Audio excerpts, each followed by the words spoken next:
It's recording. We are live. Okay. In studio.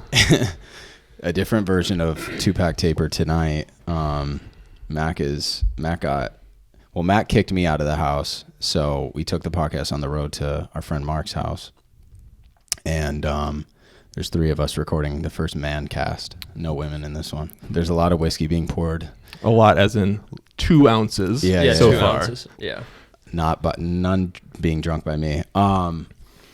Let's plug the socials. 2-pack taper. Check us out on Spotify, Instagram, YouTube, which that one's a nightmare right now, but check it out anyway.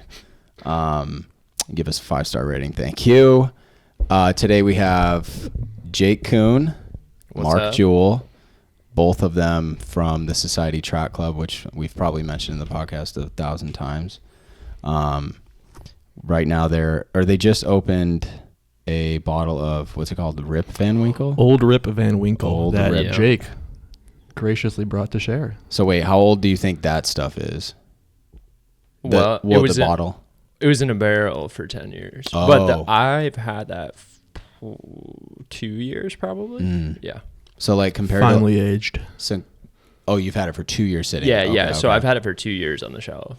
Compared to like a bourbon at the bar, like what's the biggest difference? Just way easier to drink. Accessibility for sure. I mean, you're not gonna get that. No. I mean, in terms of the taste. I would say this is a lot more. It's got like a refined. It's very smooth. Doesn't burn like. Or It's still less. Less, yeah, but it's got like a nice burn, slow burn. I would say. Like most bourbon you'd buy like at a bar, like more affordable stuff is like 4 years in a barrel. Oh, and so it way less. Yeah, and so the longer it spends, there's a little easier to drink, a little smoother. So bourbon's like wine, kind of. Well, not in the sense of like the longer you wait, or so it only gets better when it's in the barrel. Once you pull it out of a barrel and stick it in a bottle, it doesn't like continue to age or improve. Just kind of like stagnates. Wine. So like wine will get better with age in the bottle, but whiskey, once you pull it out, like that's what you got. Yep. I saw this TikTok of a guy drinking like, there's an account, he opens like 200 old bottles of wine and drinks them. Sometimes they're ass, but sometimes they're good. Like maybe older actually. I can't imagine what that would taste like. I'd be so scared. I feel like the amount of sediment that you might have in something like that would just be a little bit. Have you guys ever had like 30-year-old wine even? I've never. So I'm 31 right now. Yeah. My 30th birthday, I ran 30 kilometers with some friends. We did 6 5Ks, and then I finished it off with a 30-year-old bottle of beer. Wait. But it was like a type of beer that's made to be aged. And so like, granted 30 years is way longer than it probably needed to be aged, but like 10 to 15 years, like the sweet spot on that stuff. But so I had like my birth year bottle was kind of fun. Well, like what beer? It's a brewery called Cantillon. They're from Belgium. Yeah, my grandma's got Bud Light from my grandpa in the basement. That's from 1978, but I don't think I'm drinking that. I don't think that would taste the same. One of my previous roommates has a can of, I think it was 1994, 96, Billary beer. It was for the Bill Clinton presidential campaign. Billary. Wow. And it's a still sealed can, and save that. I had made a handshake deal that if Hillary won the election, I was going to drink it on election night, and a can of who knows what's in there. Didn't have to. She lost. So I did not drink what probably would kill me. Political views aside, I'm very glad that you did not have to drink that, because I'm sure it would not taste very good. Yeah, I don't think a can for 30 years or whatever, 25 years is probably the ideal condition for that. So we have multiple little 2-ounce whiskey, what do you call those, bottles out. And Mark, wait, who brought that tall one?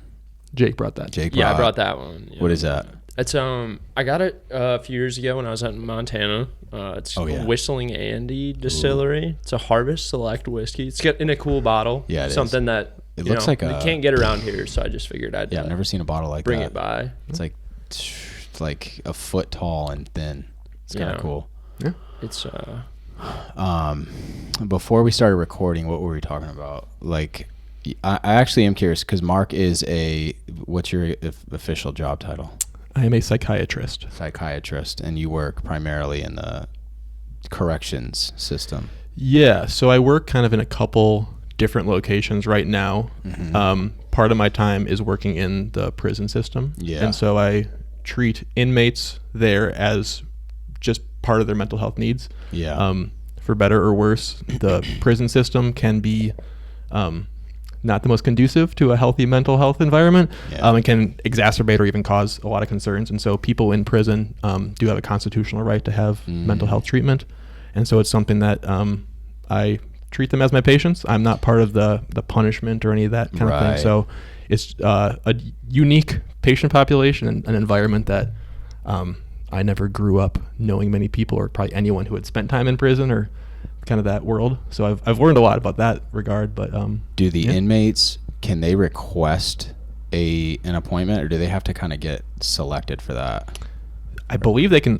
Anyone who wants it can request it, and it's granted. So there's a delineation between mental health services and other healthcare services. Right.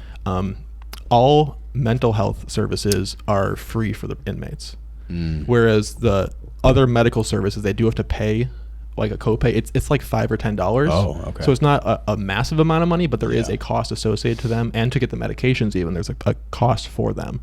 For anything psychiatry related, that's free services and free medication for them. So there's no insurance involved with prisoners? As far as I'm aware, no. I don't really deal with the billing in that regard, that's one of the things they don't cover in medical school is insurance companies. I believe that's got to be paid by the taxpayers. Oh, right? Yeah, probably. I mean, as a state run or federal run, right? Yeah, right. But I would imagine that that's part of our tax dollars. Yeah, I'm assuming so. Yeah, that's an interest. I guess I would have never thought about that part of the prison system or the healthcare system in general. Yeah, no, I wouldn't have either.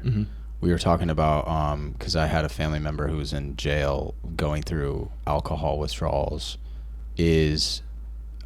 I mean, I've never seen anybody going through like drug addiction in terms of withdrawals. Like, is it kind of the same with like, but you're not seeing people that are in those states, I'm assuming, in terms of like currently right now, no, but I have worked in detox facilities in the past. So I do have experience working in like acute detox, like a short term, like not rehab, like, you know, up to 30-day stays after they've kind of gone through the detox phase, and there's like a rehab housing type of thing. And I've worked at some other like integrative health clinics that are kind of treating substance abuse in addition to other mental health needs. So I always joke that I know a fair amount about drugs for someone who doesn't do drugs. Do you guys get drug tested? I've been drug tested a handful of times, just like kind of throughout medical school and like when you start the new job. Honestly, I thought it'd be tested more often than I have been. It's like, you can test me today, I'll drop clean. But it's like you'd think that there would be more testing than I have gone through. But I wonder if when weed became legal, most companies just started laying off of that a little bit. I don't know. Yeah, I'm not sure because it's legalized state by state, but a lot of licensing stuff is done on a federal level too. And so, like, I don't know. Yeah. It's not something that I really worry about, so it doesn't, I don't read into it much. We were talking about the withdrawals from alcohol.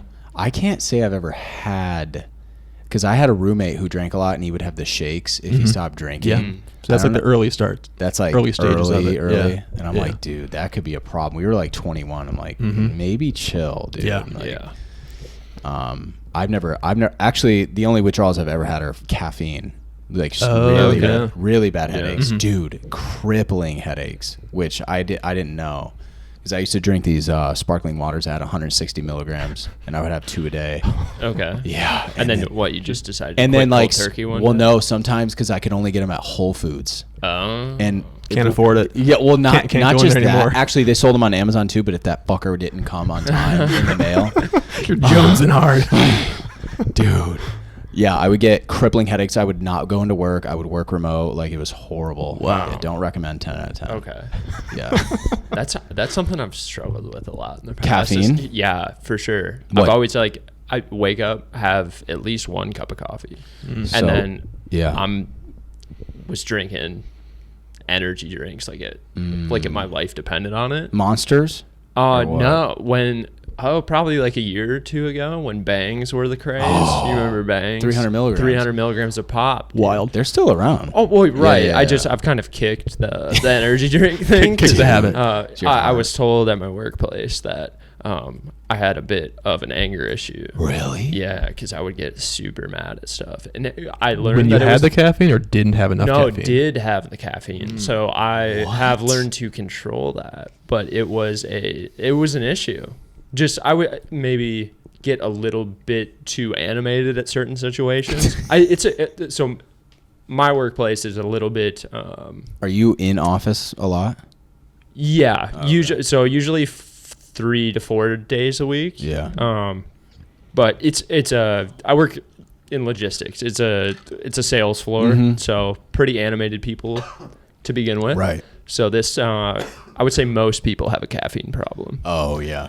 And I was for sure one of them. And then, get a little animated at my desk. And then my boss was like, "Hey, people are noticing you're getting a little too fired up in these situations. What can we change here?" Are any of them Wolf of Wall Streeting it and mixing in some of the white powder or no? I haven't seen it. It's joked about that way, but really? I would say no. Yeah, I don't. I think I would say that most people could pass a drug test that didn't test for THC. Yeah. There's a lot of fiends in my office. I mean, I could go pee clean right now. Yeah. But there's a lot of people in there that are smoking weed. Yeah, for sure. This kid that I don't remember his name that came to Run Club, the Thursday Night Society, come to DNW, you know what I'm saying, in Grand Rapids. Yeah. But he said he drank like 6 cups of coffee a day, and he says he usually has like 400 to 600 milligrams a day. I'm like, are you okay? Yeah. That's not like, you can't operate.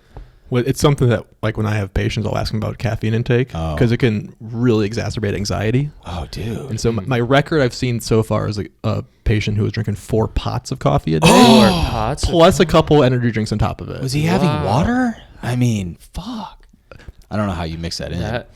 Bean water. Yes. So that was one of the recommendations. Like, hey, if you're feeling anxious, maybe let's wind that back a little bit. The only thing I've been trying to be cognizant of, and it's because I do like this podcast called Huberman Labs. I don't know if you ever heard of it. Andrew Huberman, he's a neuroscientist or something like that out of Stanford. But he says to wait an hour and a half to 2 hours every day before you start the caffeine.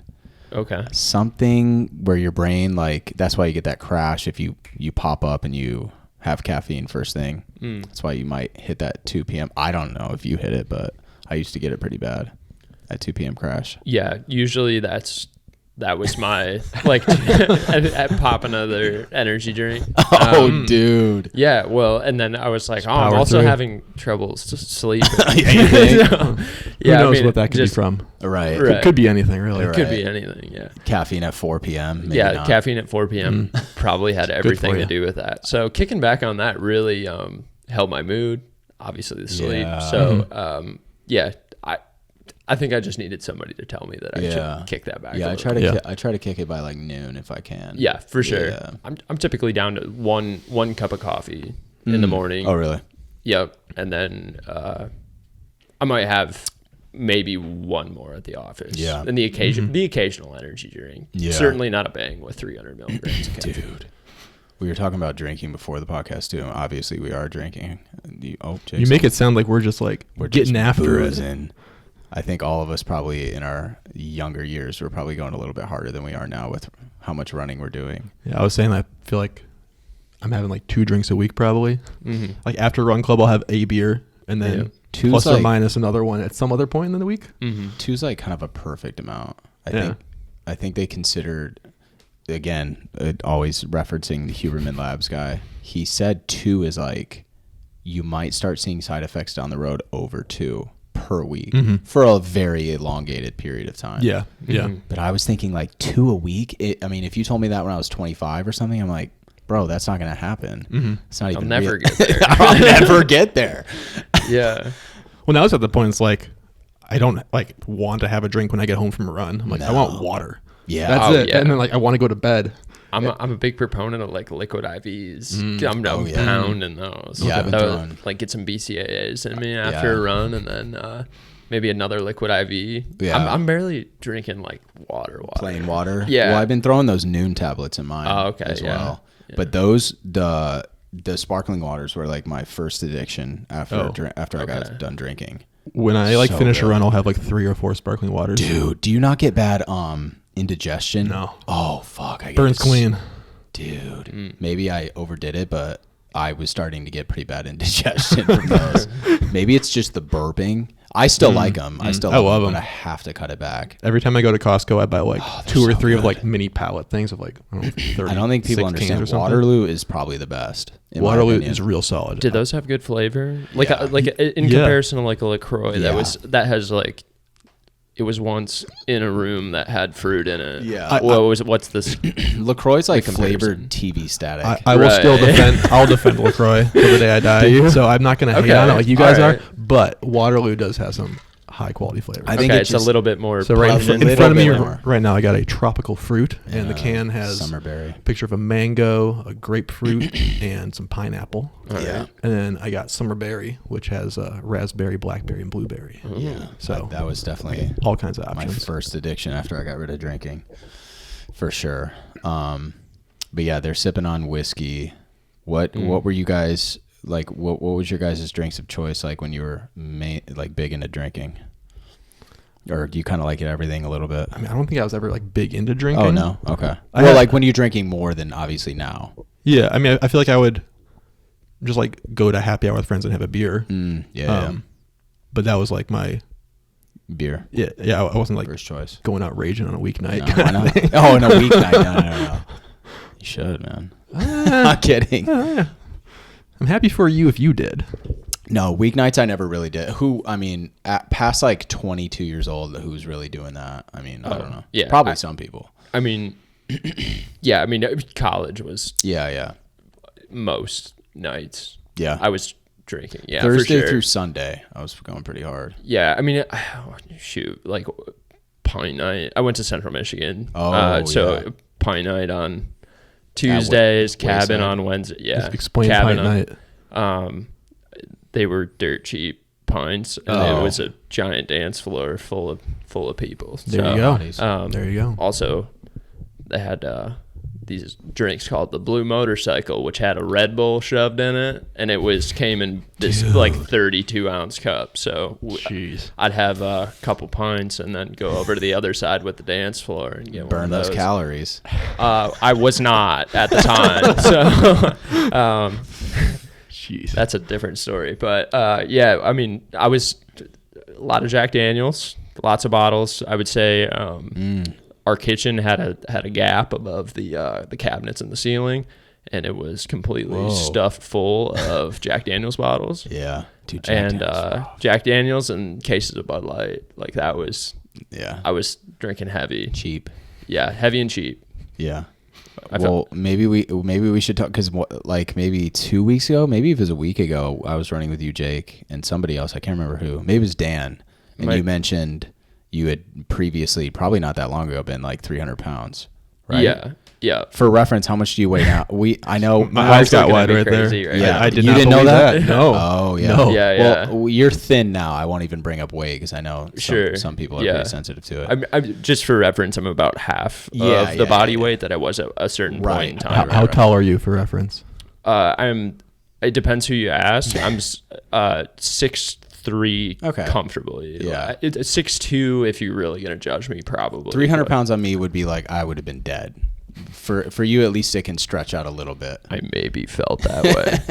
Yeah. I'm sure.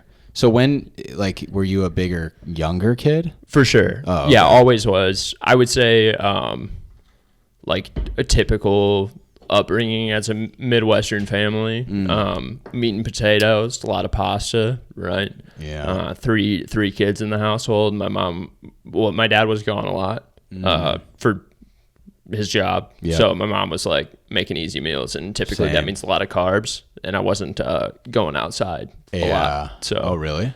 Yeah, I was always quote, an athlete. Yeah. I played sports. So a smaller school.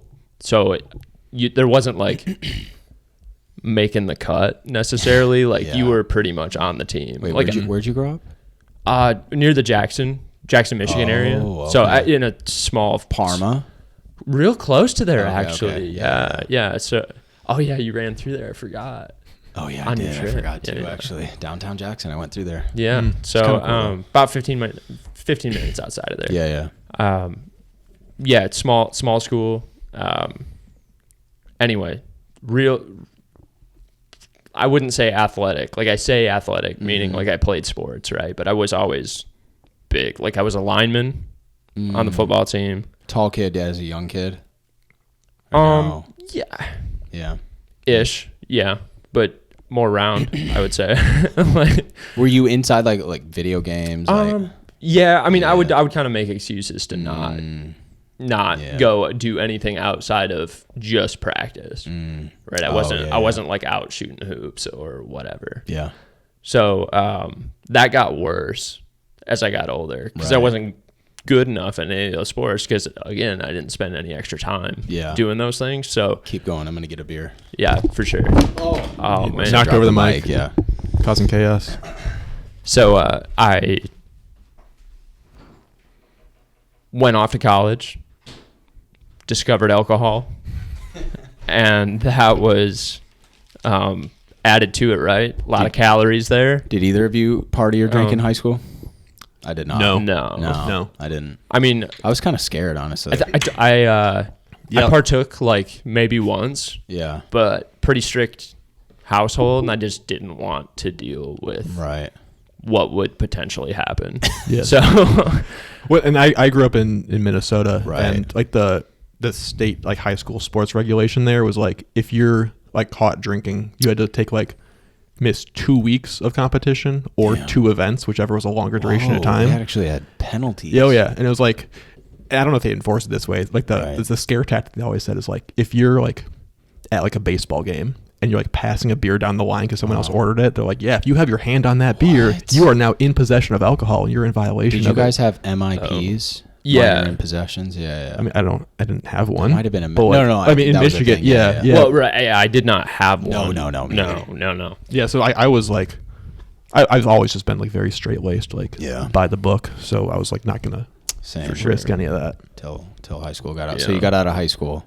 Yeah. So discovered alcohol. With that came late night snacks. Yeah. Eating a lot more food. I already wasn't thin. Right. And eventually that ended up with me being a very large person. Mm-hmm. With that, the person that I was with at the time, met in college, continued that relationship a few years after college. That didn't end up working out. That was the person that I thought I was going to spend the rest of my life with. At some point that ended abruptly and changed my life in a way that I thought that I needed to change my own life. So was this a few years ago then? Yeah, this was COVID time. So it was kind of the perfect storm of everything. I thought the world was ending, as well as like, I mean, everyone did.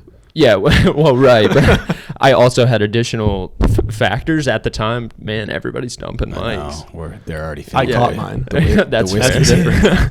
That 2 ounces of whiskey.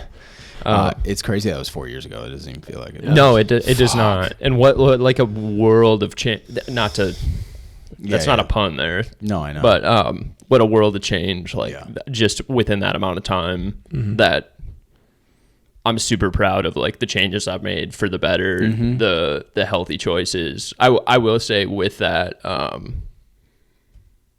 I struggled a lot through that with a lot of body image stuff. I know that's difficult like as men to talk about a little bit, but like as far as body image stuff, maybe the eating disorder stuff, I mean, literally shoving as minimal amount of calories as I could in my body to lose weight as fast as possible. Oh, okay, I see. Were you why do you think it got to that point? Were you having like mental health issues? I think it had a lot to deal with how my previous relationship ended. It was no. How do you think you got like in terms of gaining weight? Oh, gaining weight? Yeah. Oh, it was so easy to not be physically active. Okay. And party all the time, and then the accessibility to late night food that was not good. So I mean, it just that was maybe it's just so much easier. It's so much easier to not do anything and just continue eating. Yeah. I love to eat food. Were you unhappy at that time, or were you kind of just, everything was so fast and everything was moving, you were just kind of going with it? I think just going with it, really. I wouldn't say that I was particularly happy. I think I've always struggled a little bit with my mental health. Yeah. Whether my size or body image was a factor in that at the time. I don't think right now that I could tell you one way or another how that was, but I can certainly tell you that that's within the last few years, or at least since 2020 when I started my, I know this isn't the right term for it, but weight loss journey, because that's what it was for me at the time. Now it's more of a fitness, well-being. It's certainly transformed over time, and I've now come to terms with I can eat as much as I want because I'm working it all off, right? Now at some point it was, how can I lose as much weight as possible, which is not a healthy mentality either. No. When you were bigger, was there any health scares, like pre-diabetic, anything crazy, or you got kind of lucky, like nothing? No, there wasn't anything like that necessarily. There's a whole nother story, I guess. I didn't really know what I wanted to do with my life when that relationship ended. So I actually started to commission as an I wanted to go to the Army and like commission as an officer. So I took the ASVAB I was living in Wisconsin at the time. So I went to like my local recruiter and took the ASVAB, did really well. When you were still pretty big? Yeah, I think I hate to throw weight around, but like you started losing weight. I started losing weight, and I was in decent shape. Like, a weird fact, like carrying around that much weight, like when you start to lose weight that fast, you're pretty strong. Like I was way stronger at that point for the amount, because I was carrying around more weight. Yeah. You know, I've kind of secretly, when I was lifting a lot, I would see like dudes who were big and I know they're going to get shredded. I'm like, I'm kind of jealous of you. You're going to be an absolute monster. For sure. I think if I would have like done a lot more weight training with that, like it would have been so easy to maintain. Those guys are monsters when they lose weight. For sure. So I think that had a lot to do with it. Like I was decently strong at the time for my current physique. What's ASVAB test? It's the military entrance exam. Oh, okay. Is that like a physical fitness exam or like a written test? No, it's a written test. So it's you have to do certain physical standards. Yeah. But this was the actual written test. So this was to see if I could actually commission as an officer, which I did well enough on that. So then it was off to, I don't know what any of these stand for, by the way. I'm going to go ahead and say that straight up front. I have no idea what ASVAB stands for. No. I also don't know what MEPS stands for, which is the next thing I'm going to talk about. So they shipped me down. I went down to Milwaukee in a Dodge Caravan with the recruiter and like 4 other dudes. Nice. And that was like a weekend thing, or no, it was during the week. Anyway, it was a couple day thing where they do like some of those physical tests, and then also like an exam, right? Like a to test your blood pressure. It's a physical exam. Yeah. So that was something that I did not pass, was my blood pressure. So that was quite literally the only thing that stopped me from continuing that process. Really? Was they tested my blood pressure 4 times in one day, all at different times, and it was all the same. They thought I was like nervous at first. Like, typical go to the doctor and we'll test it again later. Do you know what the numbers were, or they were just too high? I have no idea. And like, I haven't really cared too much about that after that was over. And I was like, if it wasn't meant to be, it's not meant to be. And that's kind of like how I kind of roll, I guess.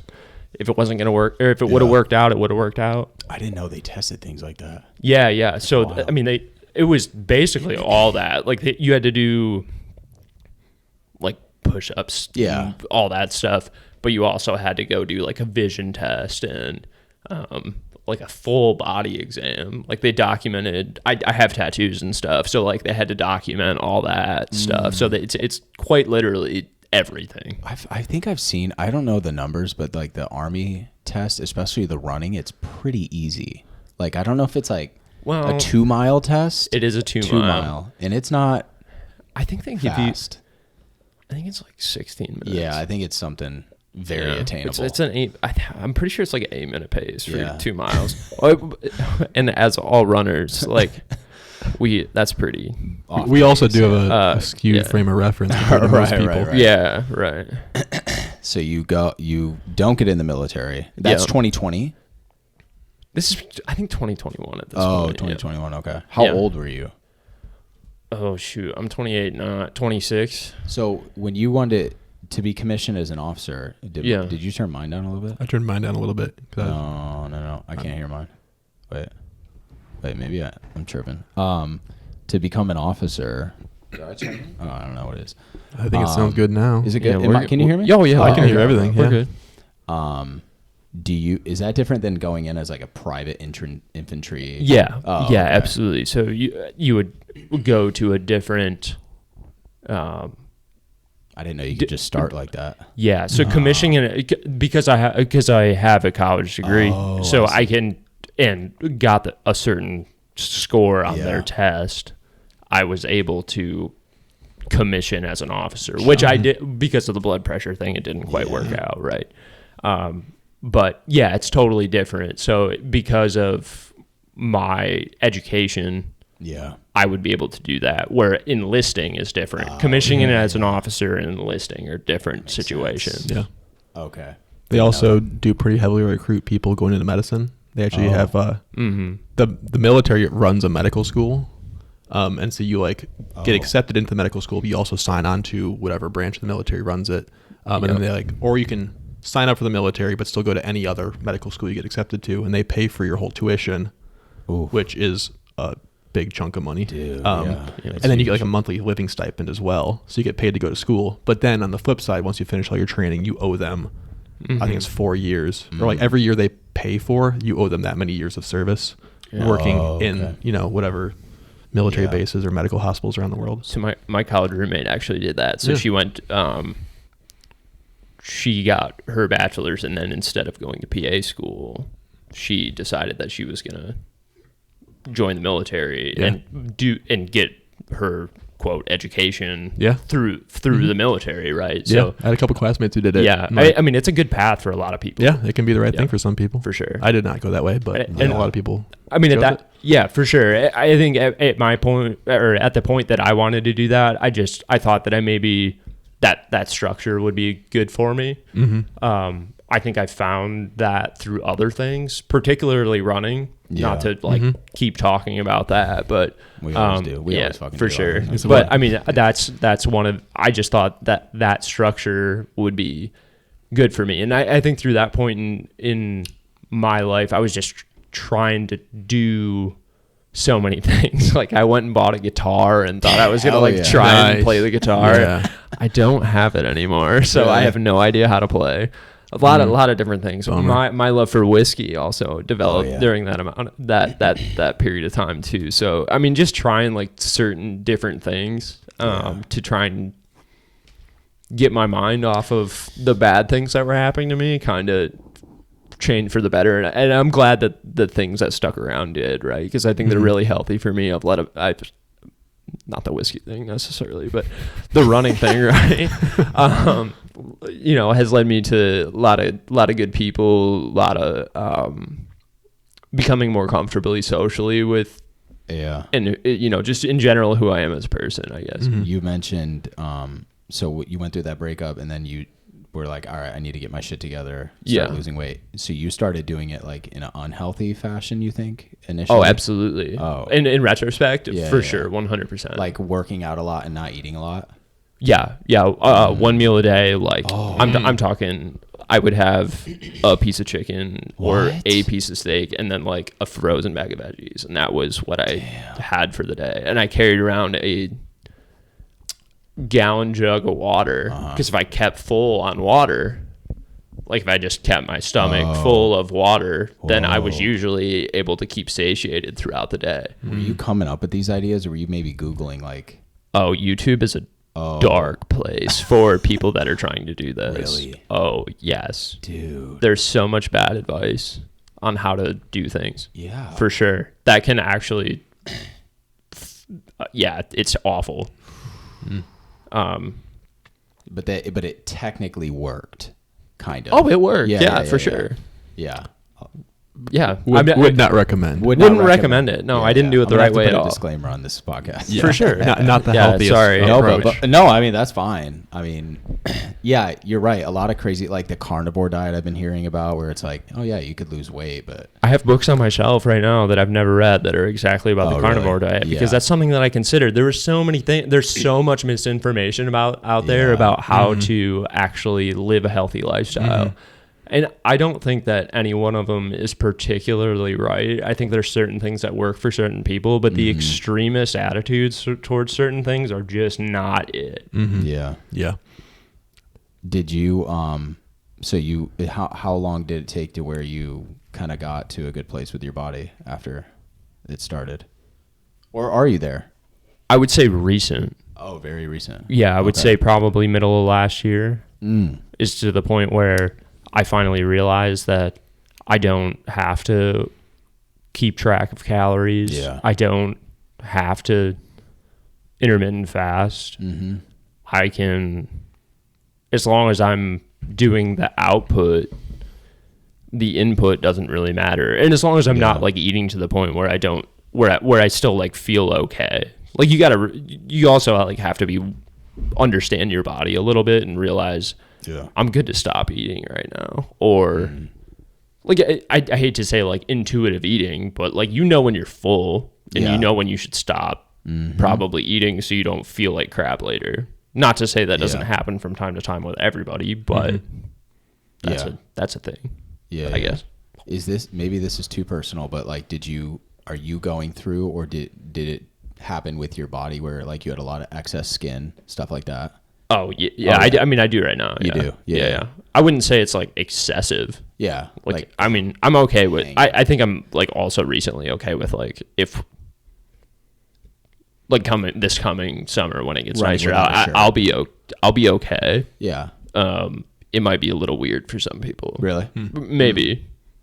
I have like very clear stretch marks. Sure. Yeah. That's going to happen. Abs on stretch marks, dude. It's kind of a pride thing at this point, I think. It's kind of sick. Yeah. Is that a surgery like you've thought about getting, or is that? It's not that bad. It's not that bad. No. There's a lot of people. Somebody that I used to watch a lot on YouTube. His channel is Obese to Beast. If you're familiar. Yeah. He's shredded. He's a triathlete guy. Well, he was at the time that I was watching him. It's probably been like a year and a half since I've watched his stuff. But much bigger than I was. Yeah. Jacked. Really? And like he's got a lot of skin. I don't know if he has had the surgery since when I watched it, but I did learn a lot about that, of like being okay with that. And I think that's why now I'm okay with the stretch marks. And like it's always been like it's a weweird concept, right? Because like going to the beach, being in Michigan, right? Like being surrounded by water and like all the lakes, the inland lakes we have. Never wanted to take my shirt off because I was big dude. Yeah. And then it got to the point of like, okay, I lost all this weight and I still feel like I don't want to take my shirt off. Which is a weird concept, because like I'm okay with that now. Like I'm totally fine with that, running around with my shirt, like going on a run without my shirt off, or going to the lake. But it's still a little weird sometimes. You probably get through it. Yeah. Oh, for sure. When did your fiance's name? What's her name? Alexis. When did you meet her? Like when you were in a better place in terms of your body, your mind? Yeah, for sure. I would say there was still a little bit of that journey going on. Yeah. But yeah, we met, how'd you guys 2.5 years ago. It depends what so it was on the internet. Oh yeah, okay. Apps? Yes. Yeah. So we matched on 2. The first one we talked on. Meant to be. Nice. It's right, exactly. So our conversation stopped on the initial one, and then we matched on the second one. And then it was like, all right, well, there must be something here if we matched on 2. So shoot. There you go. Yeah. Oh yeah. Which ones were they? Hinge and Bumble. Okay. And we don't know what order. I don't know which one was which. Neither of you remember? Neither of us remember. And it's too late now. I mean, we're talking 2.5 years later to like go back on there and be like, oh, which one was it? Look up the conversation history. Log back in and check your comment. Yeah, no. Find the receipts. One of her friends is gonna be like, I saw Jake back on Hinge. What's going on? Mark, you're on Hinge. Are you on the dating apps too? I have been, yes. Yeah. What's that look like now? I did it for a while. I'm not currently using now, it, but I have been in the past. It's frozen. It is. Yeah, sure, frozen. What do you prefer? Like, they come to you, or you go to them? In terms of what? What like you way more context than that one. Oh, no. I meant like, do you prefer the apps where you match with them and the girl has to say something? Yeah, right. Yeah. Like, do you prefer that, or do you like to put the first message out there? How's that work? I don't know. I feel like there's pros and cons to any of it. I think I kind of did like Bumble where they would have to, but let's be real, they weren't going to. Yeah, that's a fair. lot of the time. I think just generally speaking, people don't want to put a ton of effort into online dating because it's so like gamified, where like you're just swiping for that little dopamine hit when you get a new match, and then like that's what you're there for. You're not actually there to meet someone. It's not. And so like if one person is obligated to make the first move, like you're just gonna have way fewer interactions because people are not like, maybe I was interested in someone, but they may or may not be there because they're actually trying to meet someone, or they're just there for that little hit every time they get that match. It's so unhealthy. I remember when I lived in Pittsburgh, I moved there alone, didn't know anybody, and the only people I were meeting were Tinder matches. And when I wouldn't a life. Dude, when I wouldn't get one for like a day to 3 days, I would have fucking anxiety because I didn't get that dopamine. It's a nightmare. It's not healthy. No. But Alexa's been a good positive influence on your life, I assume. You guys are engaged, so I would hope so, right? Yeah, for sure. Yeah. So it's I definitely hope so if you're planning to spend the rest of your life with this woman. Yeah, we've I think we've lived a lot of life in the time that we spent together. Yeah. It's certainly like we have a very understanding relationship, a lot of good lines of communication there. You have to when you're running 70 miles a week. Oh, for sure. Yeah. I mean, she has her own thing too. Like sure. she goes to dance classes nice. like 3 or 4 times a week. Oh shit, she's a dancer. Yeah, she's big into like reading too, which I am too. Yeah. I mean, I like to read, but certainly not as much as she does. Mm-hmm. She's also she was working full time and getting her master's. So, so she's recently done with that as of last fall, or at the end of last summer she graduated. So, okay. Me and Mac did swing dancing classes downtown. This last summer. How's that? So bad. And at Rosa Parks? Really? Rosa Parks. Yeah. I mean, it was hard. Sure. They give you like 5 minutes of lessons, and they're like, okay, go pick your partner. Like, what? I don't know anything. Wait, so it wasn't like just you and Mac dancing together? You go dance with anyone down there? You'd have to switch, and you'd have to like keep going to new people. Wow. It was intense. Yeah. It was intense. That sounds like how coordinated are you? Oh no, it's not good. No. Not enough for that. Do you like? I don't think any. No, like rhythm or like the beat. I feel like I have a little bit, but there's so much muscle memory involved. It takes years, dude. I bet. Yeah.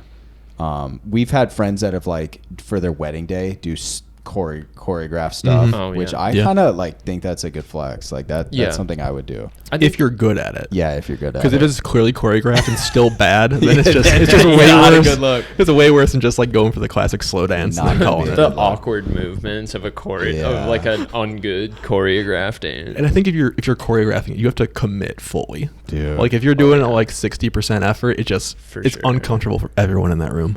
Yeah, dude. But I mean that's cool that she's pretty supportive of the running and everything. For sure. Yeah.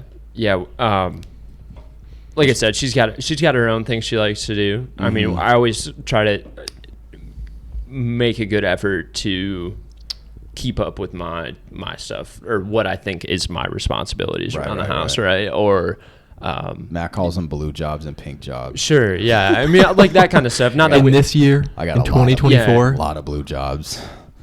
Keep going. But as far, I mean, still being intentional about the time we spend together. Right. We got a dog, so I mean, going on walks with the dog, or whether that's just sitting next to each other reading a book on the couch at the end of the day, or whatever that looks like. Is she gonna be on the 100 miler crew? Oh, for sure. Oh, nice. Yeah. When are you running 100? It's actually a backyard ultra. So my goal is 100. You talked about that. Yeah. That's right. Goal is 100, yeah. Goal is 100, yeah. Is it a 24-hour cutoff or time? Or Well, 100 miles is 24 hours. So you go until you can't anymore. It's an undefined distance. There's only one finisher. Oh, I see. I see. Oh, okay. It's a last man standing. Yeah. So what was the winner last year? Like what miles?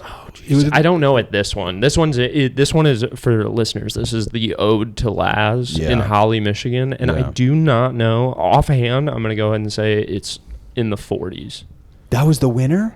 40 laps. Oh, 40 laps. But it's 4 miles 40 per hours. Lap, right? Isn't it like 4.2 miles per lap or something? It's 4.16 repeating. Yeah. Which equals out after 24 hours is 100 miles. Yeah. Because I know like the world championships 2 or 3 years ago in Belgium, like the guys went like 70 something hours. Yeah. Dude. Well, the record got broke last year by Harvey Lewis. 125 hours, which is 425 miles. And that's 4.5 days straight of running. And the longest break he had was 8 minutes. So for context on how this race works, you run one loop, which is at 4.16 miles, and you start it every hour on the hour. Every hour on the hour. And you keep going until you can't anymore. So if you run at 6-minute miles, you're going to have half an hour of time to rest. Right. But if you're running it in 15-minute mile or 12-minute miles, you're going to have a couple minutes at the end. Yeah. That's it. Good. Yeah, but you have to make it back to be at the starting line for the next lap, or you're done. Yep. Yeah, so there's a lot that goes into this more than maybe anyone would think, because let's say you haven't tested your nutrition and then you have to go use the bathroom and then you don't make it to the starting line at the hour on the hour. That's a problem, right? Like then you're done. So there's other things that have to be considered here that usually are not. But yeah, she'll be there. My parents are really supportive of the whole running thing. So they were at. Oh, nice. I mean, they've come to most of my races, all my marathons that I've done. Really? So which I say all of them, but like the 4 that I've or 3 that I've done. That's sick. They've been to all those.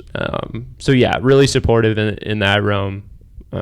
Dude, my parents have never been to one. Really? That's so sick that you're same. Yeah, they have no concept. I mean, they do live a 10-hour drive away, so it's a little different. Are they going to the Glass City? Because you have family in Toledo. I have a grandma in Toledo. Is she coming to your race? Oh yeah, she'll be there. Oh nice. Yeah, cheering hard at the finish line. She'll be getting lugged around by Mac. All right, well that's fair. But no, my family's in Florida right now, so they can't do anything. Gotcha. Yeah, that's sick, man. I mean, when you told me and Dan that on the run, I was like, well, what? Because for context, Jake just ran, I guess, an unofficial 2:53 marathon.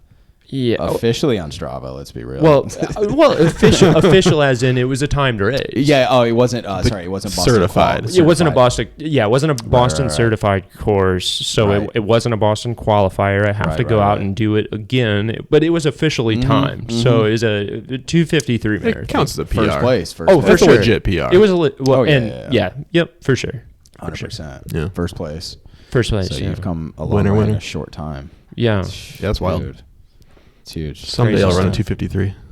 Yeah, me and Mark are trying to run that. Shooting for sub 3, these boys. That's coming up. Both doing 4 weeks. You got 6 weeks. You're 4 weeks. Is it? What's 5 weeks? Carmel's 5. April 13. Oh yeah, you are 4. Yeah, well, is it 4? It's a month and 4 days, so that'd be 5 weeks. Yeah. 5 weeks. Carmel's yours, right? Yeah. So Carmel and then Glass City. 7 weeks. See if we can go sub 3. Who knows? I'm so excited for you guys. I got a half marathon tomorrow. Not gonna be in bed in time. It'll be okay. It'll work out. We might have a fourth guest coming here in like 30 seconds. So we'll see. Allegedly, he was gonna show up a minute ago. Yeah. So, and that was 45 minutes ago. He said he'd be here a minute ago. I do want to say though, everyone on the team has just absolutely been killing it. Yeah. Oh yeah. It like everyone seems fast. Everyone is fast. Putting up good times and just good numbers. Like what we've set out to be easy runs will be like, oh yeah, we're doing our Saturday long run. Speak of the devil. We just talked about Noah maybe 30 seconds ago. Yeah, it seemed like who should walk in the front door? It seems like every guy in the team pretty much has like sub 3 potential anyway. Oh, for sure. Which is kind of wild. Yeah. Which, I mean, last teasing at it. Last weekend, Paul, we ran together for most of that 16-mile run, and we ended up, 7:30s, and everyone felt really comfortable at the end. Felt really good on that one. And rolling hills. I felt terrible at the end of that one. Oh, yeah. Well, and for the listeners, Mark does a long run workout every Saturday as part of his training plan. It doesn't feel great. This man's putting in huge amounts of work and is gonna. I'm tired.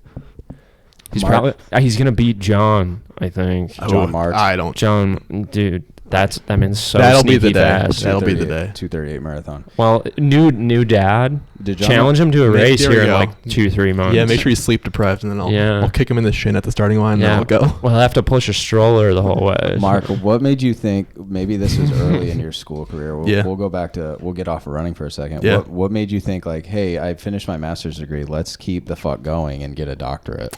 So I actually don't have a master's degree. Oh, can you skip it like that? I don't know anything about school. Yeah, so I have a master's, but I could never imagine getting a doctorate. So the way, like, at least in the U.S., how the medical system works is you go to college, right? You get a bachelor's degree, yeah, and you can do that in anything, literally any topic. Yeah, as long as you do enough of like the prereqs that most med schools have, like you have to take so many semesters of chemistry, so many semesters of biology. When you say you could do business administration. My bachelor's degree is a Bachelor of Fine Arts in String-Based Performance. Oh, okay. So yes, you could do literally anything. Yeah, okay. That's awesome. And then I had a minor in biochemistry because I was like one class shy of the minor with all my pre-med stuff. Okay. So you do whatever bachelor degree you want, as long as you do enough classes to be able to take the MCAT, which is like you take the SAT to get into college. Do we want to get Noah the MCAT. a drink? Do you want anything? Do you want a beverage? Do you want a seltzer? Do you want a adult beverage? Do you want? Seltzer's not adult. Well, these are non-alcoholic seltzers, but I'm an adult and I drink them, so they are adult beverages. What, is there stuff in the fridge? Yeah, there's like dozens of these. All right. Yeah, help yourself. Do you want an athletic brew? Or we have athletic brews. Well, of the whiskey? Yeah. Well, we can get into that further. I think we were still enjoying the old rip. Are you guys finished with that old rip whiskey? Yeah. There wasn't very much. We each got less than an ounce each. 0.75. Yeah. But that's like liquid gold. Yeah. 52. Okay, perfect. So you go to undergrad. Okay. Do whatever you want. Get a bachelor's degree. Right.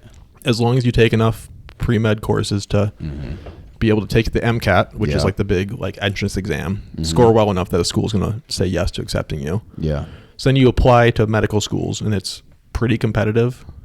Most schools are like, I think most schools in the U.S., the class is like 80 to 100 students. Yeah. And they'll get thousands of applicants per spot. So for me, I had to apply twice to medical school. The first year I applied, I did not get accepted.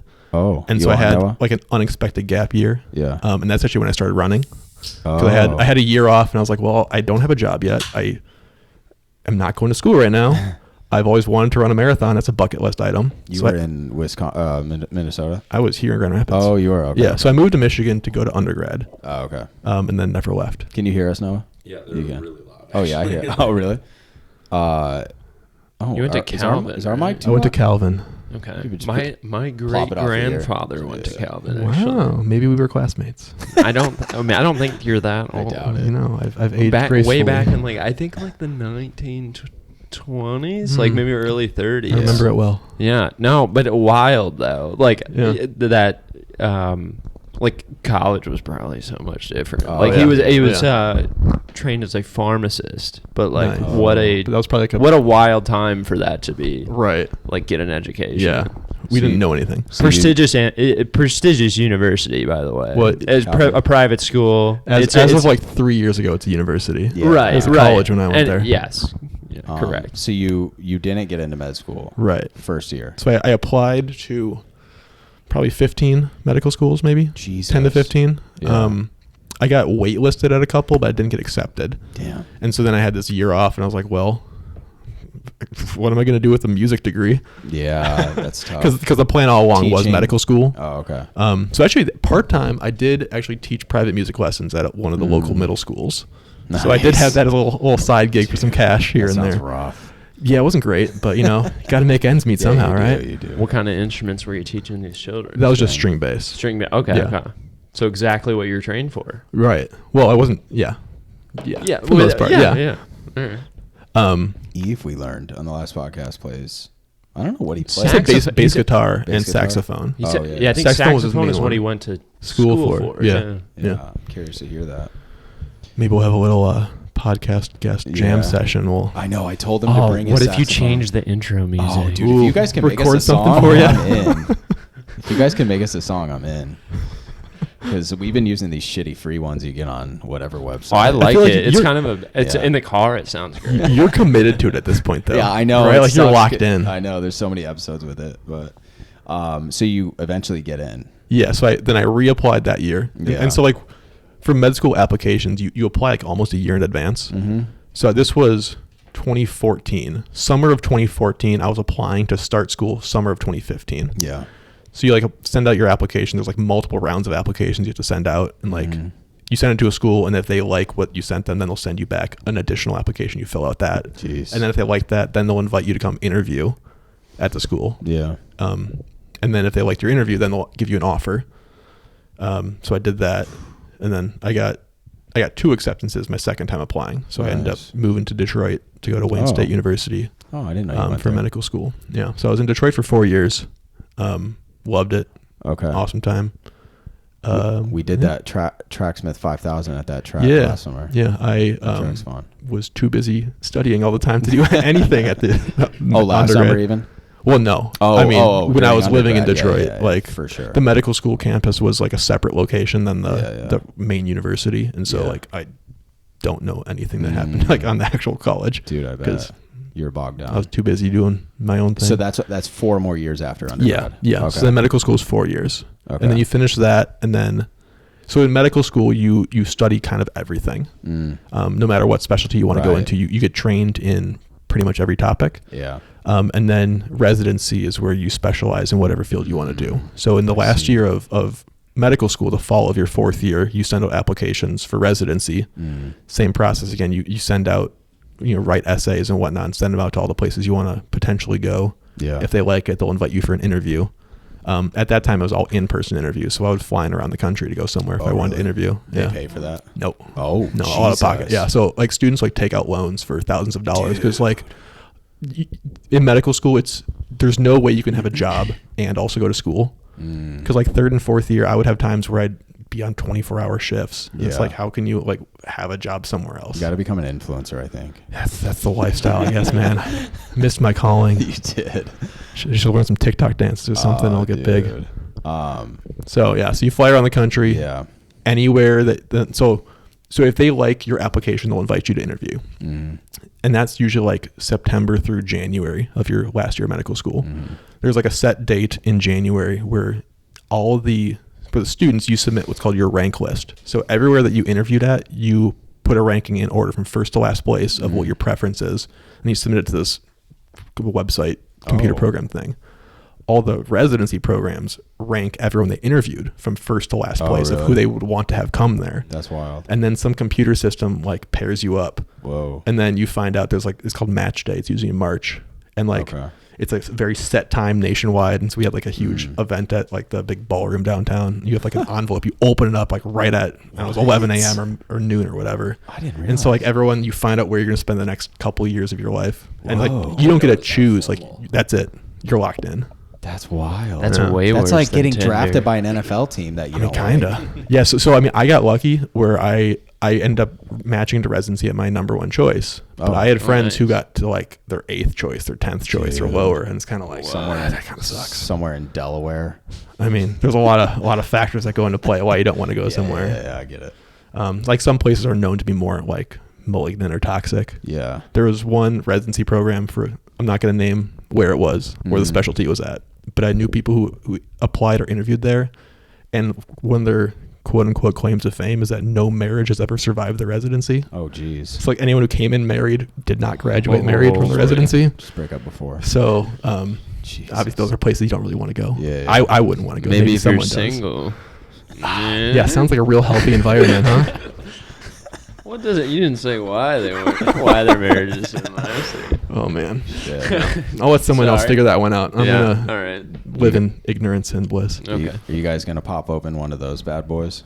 We might. Those little guys.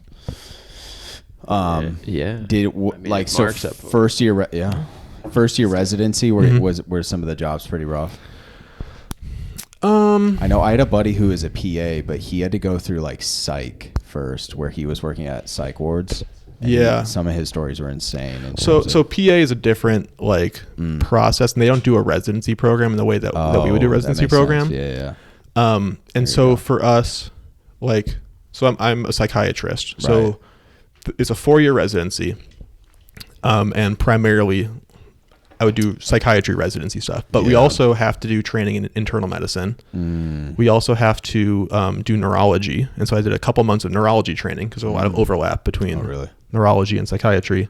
And so you mostly like that first year or two, you kind of do a little blend of other things as well, and then you kind of lock into then doing just kind of your specialty. Your specialty, yeah. What are we pouring here, Jake? It's do we have the list? Well, we don't want to know yet. Okay, I see. So this one is 220. So we'll figure out what 220 Where are these from?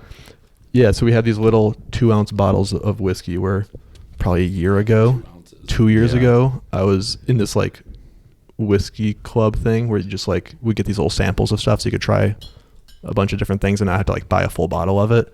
And I quit because I just wasn't drinking at all.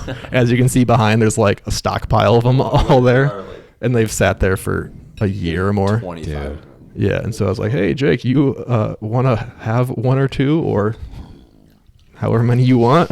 Well, previous to today, I didn't know that anyone else was a whiskey connoisseur. Yeah. So, like as you're talking, like I enjoy it, but like I'm just not drinking. I would say you enjoy it more than most people. Jake, Jake, I like that hat, but it does say you drink whiskey. Is it because it has a rope on it? Have you seen this that dude on like TikTok and Instagram? That's like he does all the. Oh man, he does these videos like people with rope hats or like ultra marathoners or dudes with paddle boards or people with roof racks, and it's just like, what's up? What's up? I got a Subaru. Yeah, that's it. So he has one about rope hats, and I was like. I have one of those. I should wear it more so I look like I do things. Drink whiskey. Yeah. That's sick. So you started running in residency or before? No. So I started running that year off in between undergrad and med school. So I graduated in May of 2014. Damn, you've been running that long? Well, sort of. On and off. Yeah, it was definitely on and off. So I graduated and I was like, well, I don't have a job. I'm not going to school next year as of right now. Yeah. And I kind of had nothing to do. It was like, well, I've always wanted to run a marathon. At that point in time, I had run a 5K, I think 4 years earlier. It was like the last like running event I'd ever done. I don't think I'd ever run more than a 5K. Wait, let's cheers these. You guys want to hit it? Oh, yeah. Hit it? Hit it. Let's hit it. Cheers. I'll cheers for you guys while I don't drink any of it. How is it? Similar to the last? I think it's pretty different. It's quite a bit different. Yeah. This one is it's smoother on the front. A little bit more fire on the back. Oh man, we should start like a no, because I'm gonna not. We're gonna have a sober guy is gonna lead a whiskey podcast. Yeah. The only other time I've been on a podcast, it was called Sippin' with Simps. I was a guest, and they would crack bottles and review them. So were you the simp, or were the host the simp? It's got a great mouthfeel. It's butterscotch. Yeah. Oh man, what were you guys testing like different? It was when I was closer friends with a bunch of bartenders, so it kind of made sense. Yeah, that works. So you were running it during that time. Yeah, so I graduated in May, and I was like, well, I got all this time to my hands. Yeah, and I kind of wanted to run a marathon at some point, so I might as well just run one this fall. Yeah, and so I went from never like I'd run a 5K here or there. Yeah, I think twice in my life, and I'm like, okay, I got 4 or 5 months. 5 months until this marathon, so let's go for it. And I did. It was way hard. I ran 3:54. That's not bad for your first one. Yeah, my goal was to go under 4 hours. Yeah. And I remember that day, it was the first frost of the year, so it was like a cold day, and that was back before like gels were like as like ubiquitous, and so I had these like like the gummy like block chew things. Right. And so they just turned like rock solid because it was so cold. So I couldn't take in like any calories the entire run. And like I didn't know what carbo loading was, so I had like a bunch of scrambled eggs for breakfast that morning, and like just no clue what I was doing, dude. And so I hit the biggest wall at like 16 or 17, and I was walking for like a mile or something, and I was like, I just need to finish this in under 4 hours, so I never have to do this again. My first one. Side note: I moved to Pittsburgh in March. I signed up for a marathon in May. And I didn't know how to fuel, and all I had was a girl I was seeing at the time give me a stick of gum at the half marathon. And that's all I had. And sugar-free gum. Yeah. Like some 5 gum. Oh, and, man. And then just water, aid station water. I bonked so bad. Yeah. It was like 423. I would say that's a huge factor is fueling. Yeah. Like that most people wouldn't think about, that you really have to do it. Because I mean that's a huge difference. Yeah. But under 4 hours for a ton of people is crazy. Right. Yeah. Well, I think you and I were talking about this Noah the other day. That 4 hour mark is like, if you can get under that, if you're most people who have a 9 to 5 regular training schedule aren't taking away from various other parts of your life. That's a huge feat. Anyway, sorry. I think I came to the first half at like 142. So I had like the second half was like 30 minutes slower than the first half or something. And so like I finished and I was like, I never want to do that again. Oh, so you took a break? Well, then 2 weeks later, I'm like, I kind of want to keep doing this thing. Yeah. So then I ran Riverbank Run 25K that spring. Okay. And we were talking about this before we started recording, how like I didn't have any running watch, GPS, nothing. Oh, yeah. I just had like a cheap, just like digital watch where I just clicked start on the stopwatch when I would start the run. So I didn't have pacing at all. And I remember the Riverbank, I wanted to break 2 hours because that's like a threshold thing. That's fast. And I knew how fast or how long you were running, but had no distance. I had a time, but no distance. Yeah. Awesome. Mind games. That's fun. I'm here for it. And so for the 25K, that's like a 7:38 or something like that. And I think I was like mostly on pace for it for a while, and then I just started kind of bonking like partway through. I remember I was walking for a little bit because I was like doing the numbers in my head of like, is this even realistic anymore? Because anytime I'd pass a mile marker, I'd look at my watch and try to think of like, okay, what's the splits on this? And once you get tired, like the math just doesn't, you can't do math anymore, right? And so there's a point where I was like, I just can't do it. So I was like walking for a couple minutes, and then I was like, I redid the numbers in my head. I was like, wait, I think I'm like actually could still make it, but I had to run like 7 flat for the last like 2 or 3 miles, and I didn't. Okay. So I ran like a 2:04. Not bad. So I was like closer than had I not walked, I probably could have pulled it out, but I just didn't know. Hey. And then I got into medical school that next year, and so I stopped running for 4 years completely. So basically, I ran for like 9 months, a year, and then stopped completely for 4 years. I started a little bit again when I started residency, and I ran a half marathon that fall, and then COVID hit, and then I kind of stopped, and I ran another half, and then I stopped. Damn. And so I kind of just like off and on for like 6 months at a time, and then I feel like the last year and a half have been like consistent with it. What was it like before you met us? What race had you done before you met us? Where were you running in Grand Rapids? Just on your own around here? On my own, really? Just hanging out. Okay. So so I did like all my runs solo. That's crazy. Almost everything. So I ran. So I started coming to like the Grand Rapids running groups in September. That's right. Of this year. Yeah, that was the first one I went to. Because I took my board exams in September, and it was like the day after I took my boards was the first Hills and Stairs I ever went to. Nice. And so I had signed up to run the Grand Rapids Marathon in October. Back before I knew I was taking my boards, like a month beforehand. Yeah. And so I was like, well, here's my 3-week build to go run a marathon, which I did. I survived, but do not recommend. 3-week build. It was not great. Classic. I that first week I ran a 50-mile week after running like 10-mile weeks for the month beforehand. It's good for your shins. I did one 20-mile run that Saturday and then did a 2-week taper. And that was it. 3 weeks, but 2-week taper. Literally. Mark needs to write a 3-week plan for people and make people pay for it. 10, 50, 20. Go. I actually watched a YouTube video earlier of this dude that paid $5 to some coach on Fiverr. No, Fiverr has coaches. For a month. I'll sign up for that for a month to see if he could improve his mile time. I don't know how much BS this dude was spitting, but he shaved 20 seconds off his mile time. What was his starting time? 5:18. Oh, shit. Oh, it's okay. That's actually We're all like thinking he went from like 8 to No. 7:40. right. No, he went So 5:18 to worked. sub 5. There's like Olympic coaches on Fiverr making $5. I have no idea who this dude was. It was just recommended to me on YouTube today Dang, when I maybe was I should do flipping that. through. And yeah, he's like, I paid $5 for this dude named Dennis on Fiverr.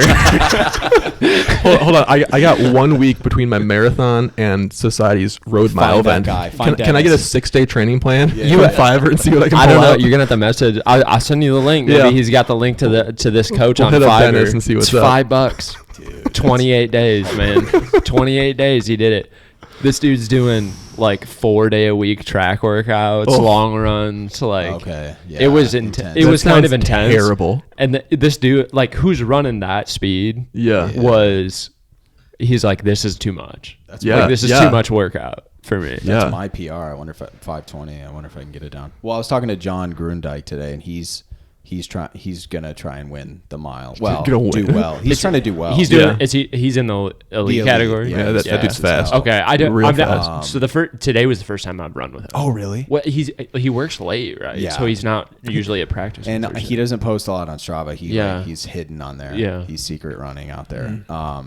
But he said he's been keeping his miles very low, or I don't want to say low, but a ton of speed days. Okay. He's to not prep for the training for mile. distance. His focus He's is training the for a mile. mile. Yeah. Oh, He's yeah. not doing any long runs, like a ton of long runs like that. Yeah. Yeah. But yeah, he's fat. He ran that 2:35 he's- SVR. For his Yeah, debut. yeah. Okay. For his debut. Oh wow. Yeah. Okay. Yeah. Yeah. It's all right, I guess. Yeah, it's you know. decent. These we're all talking to these dudes that came into running like real late Yeah. Right, in yeah. life. So Yeah. it's like, oh yeah, his debut, 2:35. Like Yeah. that's No. 30 minutes faster than anyone at this table's Yeah. ever run. by a long shot. What Yeah. are we at? We had an hour? Oh, hour 11? Okay, nice. Well, And we're an hour in, but we have a new guest, so I yeah, think we have a the new clock guest. starts now, right? Noah's not going to get any mic time You here. need to but introduce how about- yourself. What I was walking into. Who are you? I'm Noah. He's Noah. But who That's are you? it. But who are you? Who are you? What do you Is what that do you from do? a movie? What do you do here? Or no? Is that Anger Run. Management? Star Show up at Wars. the table There's and that. Sure. Talk That- about running. Anger management. Yeah. Yeah, that, he keeps saying like, "Who are you?" Yeah. How about this, Noah? Tell us, maybe this is putting you on the spot. Tell us like a crazy story about your life or your family on the spot. Like, you got one? What's the worst date you ever went on? Oh. Worst date. Worst. I haven't had a lot of bad dates. See, I haven't honestly. really either. Like crazy stories like that. Maybe my bar is low for a good date, but Raise your standards. I'll tell you a decent dinner is a solid date. Yeah. Regardless of Yeah. my anything beyond that. I'll tell you a random story. Maybe you can piggyback off this. I learned a couple years ago in my family, one of my distant relatives was engaged to Amelia Earhart. Whoa. And during World War II times, I don't know when she died. No one knows. I think no. she's Yeah, still well, alive. they- I think she's still you think kicking she's it. alive? She Yeah. technically hasn't died. She only disappeared. Yeah. She's hanging on an island she's somewhere. Fine. She's fine. Yeah. Just I really think- crab. I think by now. No, though. but he died. No, 206. the island sun is just keeping her Yeah, going. yeah. That's bad. But he died, and this would have been like, I don't know, some kind of great uncle of mine. He died in the war, and then she had to break up with him because he died. That's usually how it goes, And then right? she got her payback. No, I'm just kidding. Oh my god. Oh No. boy. So yeah, anything like that? You got anything? the random one that comes to mind is my like 8th grade girlfriend. You know, we were 8th grade dating for like 4 months, and then You held my- hands sometimes. Hand Yeah, jobs. hand holding at the basketball game. You know, We went different places there, Paul. She gave you a But- stick of gum in a marathon. we got told by my middle school music teacher that we were like distantly related, and it was never the same. Whoa. Yeah. But also the Wait. town I grew up in, that's not that surprising. How distant? It was like our grandparents were like cousins or something. It was Okay. pretty removed. It's like, but as an 8th grader in a tiny little school, like that's the beginning of the end. That's all I'll say. I feel like the relationship there is so like linear of like where the common ancestor is on that one. That's way too close. Yeah, no, way I- too close. is it? Related to most I mean, of the you can people. draw the family trees in a straight line. Yeah. The one connecting is like that's just Yeah, yeah. dude, that's wild. I mean, I wonder. I bet there's a lot of people out there that that has been the case and they don't know it. Oh yeah. Oh, for Imagine sure. if you just did like an Ancestry.com with someone Scared you've been now. with for like a long time. At a certain point, like there's no good that's gonna come from that. No. Right. Like. Well, maybe you do it because you're just interested in like your heritage and stuff. Yeah, and you find true. out like Yeah. What your was that? wife or something is there was a very closely related to you. There was a documentary about like someplace in like I don't quote me on this, but like it was like Ohio or something. It was a Midwest. It was a Midwest state. I don't remember the doctor. Yeah, where he worked at the sperm bank. Yeah. And he was like. He would just give his own to all the yeah. patients, Well, so he was he's probably got, an like, 200 infertility. kids. Yeah, he was an Like, infertility actually. doctor, and it was like, but just like one community. Yeah. So like it was people not knowing. Dude. Like, Hundreds of children out there in Yeah. the world. The people they were no one even interviewing. knows. Yeah, like half brothers, half sisters, like with 3 kids, Dude. like together. Oh, I don't know that part of it. Oh, it's it's Oh. messed up. Yikes. It's bad Because news. if they all grew up and Oh yeah, because met people in their they're community all and within got married before all of this got revealed. Exactly, and it was. I think it all ended up happening because of like the accessibility to easy DNA testing. Yeah. Like, 23andMe. how is this Yeah. whole town related? Very closely. Yeah, and it was. Oh, it's that creepy dude at the. That's the infertility doctor. Yeah. Have you guys done a 23andMe or Ancestry? I don't even want to know. I don't. I have not. You haven't done the test? No, I don't think I ever will. I don't. What's it gonna? How white are you? Right. Very. For sure. I can't eat spicy food. All the way. Answer that question. Dude, for real. I think white people have like the least interest in that, Yeah, I would like- think. European descent. Yeah. Probably. Yeah. Yeah. What am I gonna find out? Like I have like Honestly. a 0.5% Native American. Like maybe. Maybe, I mean, yeah. like that's far fetched not too. going We're just going to Card. get tied to a bunch of bad. Yeah. I'd really like to just like get one of those and like swab a fruit or something and send it in and see if they send something back. You know what I mean? Just like see if they're like, oh, Send your dog sample in. Yeah. Have your dog lick it and then Yeah. pass that on. I don't know how to put this. Just like swipe a German Shepherd or something. It's like 100% German. Told you. Fucking knew it. Dead. The whiskey's hitting already, obviously. Oh, you guys knocked that one out, didn't you? That little bottle. That was good. What was Did it? you? 220. You didn't pull the name from I off don't know your yet. phone? I don't know what it It's is. Juel 220. What number? 220. Yeah, but what That's just number? his name. 220. But that's what it's called. Juel What? 225. That's what this one is. 220. Wait, a 220 was 220 what we was just 220. said. Yeah. That was What did we drink? What did we drink? Great Gatsby 2022. Whoa. Never heard of it. All right. Let's Google it. Let's see what that is. It's, Anybody else have any insane like incest stories or no. related to Amelia Earhart? No, but that's Dude, that's wild. that's gonna be the title probably. Great. That's what I want my name associated Dating with. your cousin. I only have male But cousins. it's so I gonna think have, like, the problem. That's even better. The problem is You know it's gonna what? have, You guys can't have kids, so you guys are fine. it's gonna have 3 names on it, and everyone's gonna be like, "Who is it?" yeah. yeah, which one you did it? Spoiler, it's Paul and Mac. Yeah. Me and Mac look so different that I know our family trees never cross. She's like tan, short, Greek. But I have dated like a redhead in the past, and people were asking us a bunch, like, "Are you guys brother and sister?" I'm like, God, this is actually not the great. worst. Oh, that's You have reddish hair? Yeah, my beard. No, will you grow. don't. My beard will grow kind of like yours. Not that red. Absolutely not. My younger For brother. context, I am very Mark's, ginger. My younger brother, same as you. Younger sister, very similar too. But my beard will grow in red. Yeah. Prove it. Yeah, let me grow. Actually, quick. I should. I'm kind of scared that it'll grow gray now a little bit. It might. Who knows? That's like that episode of Seinfeld where that dude like goes to grow out his hair again. He always shaves it himself. He always shaves it, and then he's like, "I'm bald." For context, I've never seen Seinfeld. All right. What? I never have. A single episode. No. Really? I don't think I have. Oh, Friends, like maybe half of them. I just can't get into. Yeah, it. I'm not a Friends guy. No. Seinfeld though, I feel like you. Does it hold up? Yeah, it actually does. I think like with your sense of humor too, you probably really enjoy it. Yeah. Do you ever watch Curb Your Enthusiasm? Yeah, it's Larry David's like the producer on Seinfeld too. Yeah. So if you like Curb, then you. I do. I only. Curb will come up a lot on my TikTok, and the clips are always so funny. I know I would like I would see clips online, and I started watching, like, starting from the beginning a month or two ago, and it's almost too much. What do you mean? Like, it's just, like, so uncomfortable all the time. Oh, just like, yeah. And there's no laugh track like no, right. Yeah, it's all straight. Yeah. Whoa, what was that? Oh, something like your heater just turned off or something? Could be. It sounded like the furnace turns out. This house is winding. I mean, this house is, my house is like over 100 years old, so it very well could be just. You've now arrived in Grand Rapids. Yeah, we've been on a plane this entire time. Right. So nobody has any other crazy stories, huh? Other crazy stories. Every time anybody asks me that, I'm like, man, my life has been way. Has anyone almost died? Generic. Yeah. Have you? Probably. I had a close call once. Yeah. Oh, go in, please. I was on a little lake in Canada fishing. Oh, no, and the lake had this, cap, so you couldn't have anything bigger than like a 9 horsepower motor. Mm-hmm. And me and my buddy, we were probably like 13 or 14.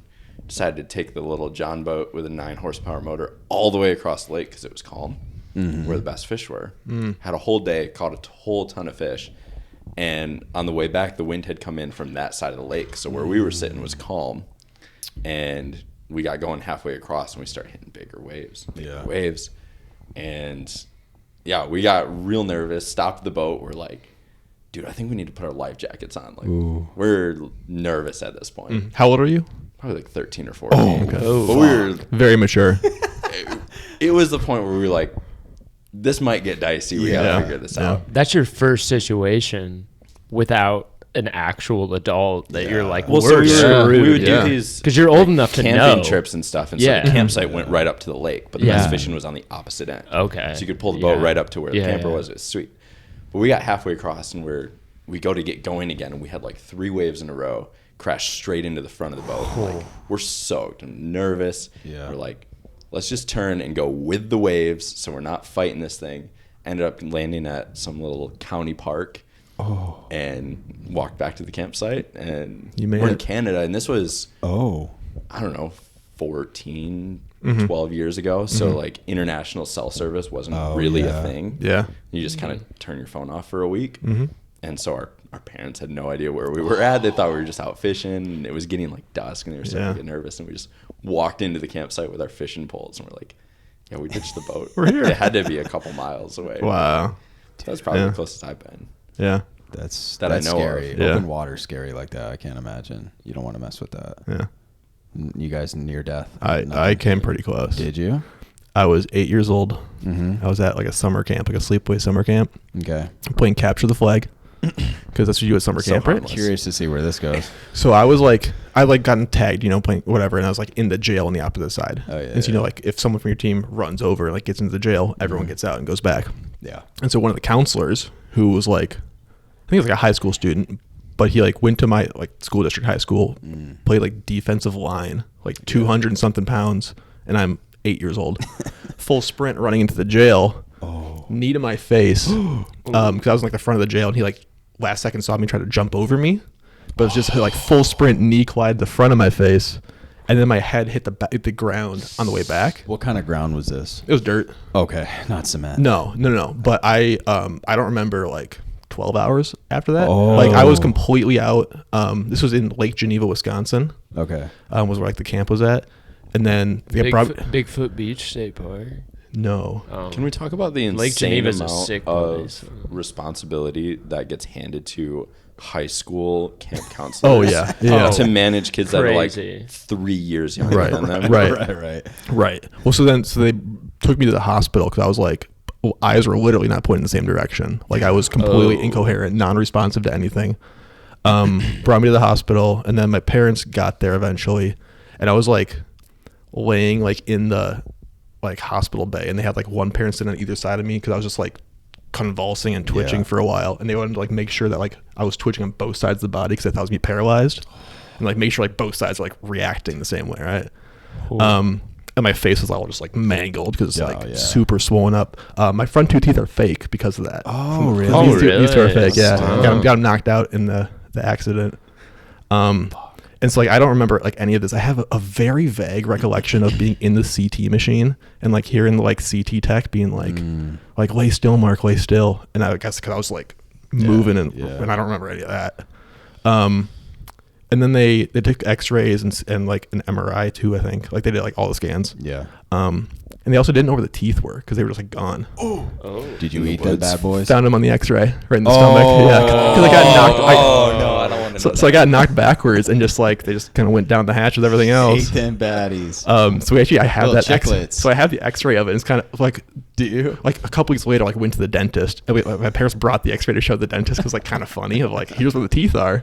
And the dentist thought that was the funniest thing. And he like went around the whole office showing like every other dentist like check this thing out. So I still have the X-ray somewhere. I originally thought you were gonna say you still have the teeth. Oh no. So at one point, weird at that point. At one point, they like thought about like, what if we go like retrieve them and like we re-implant them? Because if they've not been out for too long, they go well, like regrow back in like a plant. Shit teeth. Like you can put them back in, but the thing is like your teeth. they had been in my stomach for like 6 hours at that acid. point, so like they're gonna be so degraded. It's like why do it? Yeah. That makes sense. Yeah. So was it? I mean, really? Did it just come down to like a major concussion? Yeah. Yeah. So like I all things considered, came away like very safe from it. Wow. I mean, But, like, imagine if behind you was concrete instead Well, of dirt. so like 15 feet behind me was it was a baseball backstop that they like cut off. Oh. But like the dirt had eroded around it, so it was like metal like clippings that were like 4 inches off the ground. So it had it been back there into the Impale. metal, like right. Jeez. So yeah, Lobotomy. yeah, I got real lucky on that one. That like it could have been way worse than it was, but I made it out. It's gnarly. And here we are. My closest is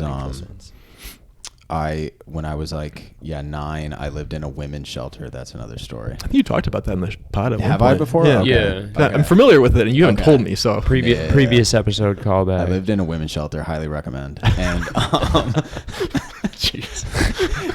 Dear Lord. we were playing hide and go seek, and I hid in like a filing cabinet, like a normal office filing cabinet, where I was like this, in the fetal position. Yeah. And it locked. Oh. Hide and seek. And That's my worst nightmare, dude. And it was just like me and a buddy. Yeah. Just two of us. And I don't time frame. It's like you don't know how long I was in there, but like no oxygen. Feels forever. No oxygen. Like zero. Yeah. Some lady came with like a spatula after like 15-20 minutes and just pried it. But it's way too long. I thought I was gonna die. Like claustrophobia sets in. Yeah. I don't have claustrophobia now. I thought I would. You will there though. You were in there with another kid. What's that? Like there were two of you in there. No. He was trying to find me. It was just two of you playing hide and seek. Yeah. So you won. I won. Yeah. I fucking won that shit. Worth it. Best hide and seek player of all time. Oh my god. I don't think I've Nothing. almost died. You've never died almost. Well, No. Boring. there's probably been a lot of times that you don't even know. Oh yeah. That you were Maybe. probably You ever really think about close. that? Yeah. I guess One wrong turn. no. There's Marathons honestly are fucking risky as it is. yeah. Do you know what broom ball is? Oh yeah. Oh yeah. I've been playing that a Speaking few of times. camp games, Never heard of It's Yeah. basically Right. It's basically you play on an ice rink. Oh. Like hockey. It's set up the same way as hockey. And you have basically a beefed up ice scraper on the end of a broomstick, and you play with like the soft dodgeballs. Gator balls. Yeah, like the red. Oh, Yeah, like so it's like they got the rubber dodgeballs. Yeah. hillbilly hockey. Yeah. Yeah, so Basically, and yeah. you play in street shoes. Oh. And they give No you a skates. helmet. Well, they make like special like broom ball shoes. Do they now? That I've used before. Okay. Yeah, this was But- just an intramural sport. Okay. So I mentioned earlier I went to Central Michigan. Yeah. I originally went to Lake Superior State. Oh, way up there. Up in Sault Ste. Marie. Yeah. I went there for 2 years and then transferred to Central and finished there. Okay. So at my time at Lake Superior State, we were playing intramural broom ball. Mm-hmm. We didn't have enough helmets to Oh, no. I see where this is going. everyone on the ice had enough helmets, but Yeah. when you were subbing, Oh. there weren't enough helmets. So, hockey rinks have a gate where you can go through, but I'm too cool for the gate. Right. Yeah. So I hand off my helmet and I jump over the boards like anybody else would. I've never jumped over the boards before. I never played hockey. As I mentioned previously, I was a large man. Oh, yeah. Was a large man at this time. And all of my weight goes over the side of it, and I smashed the back of my head on the bench.